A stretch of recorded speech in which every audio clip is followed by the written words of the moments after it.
خواب میں ہون دستہ دیکھنے کی تعبیر۔ حضرت ابن سیرین رحمۃ اللہ نے فرمایا، ہون دستہ۔ حضرت ابن سیرین رحمۃ اللہ علیہ نے فرمایا ہے کہ خواب میں ہون دستہ، دو شریک میں ایک کو دوسری کی ضرورت ہے، اور اگر دونوں متفق ہوں تو کام نیک اور فائدہ پہنچائے گا، اگر ان میں سے ایک نہ ہو تو فائدہ مند نہ ہوگا۔ اور اگر دیکھیں کہ ہون میں کوئی کھانے کی چیز کوٹی ہے،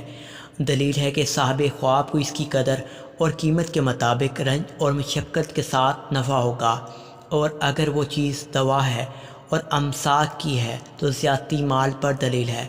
حضرت جابر مغربی رحمۃ اللہ علیہ نے فرمایا ہے، اگر ہون میں کوئی چیز شیریں کوٹے تو دلیل ہے کہ رنج اور سختی سے فائدہ اٹھائے گا، اور اگر تلخ ہے تو غم و انداوا پر دلیل ہے، اور اگر جواہرات کو ہون میں پیسے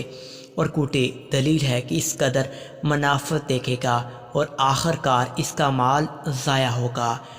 عدیل فائنڈرز کے ویورز چینل کو سبسکرائب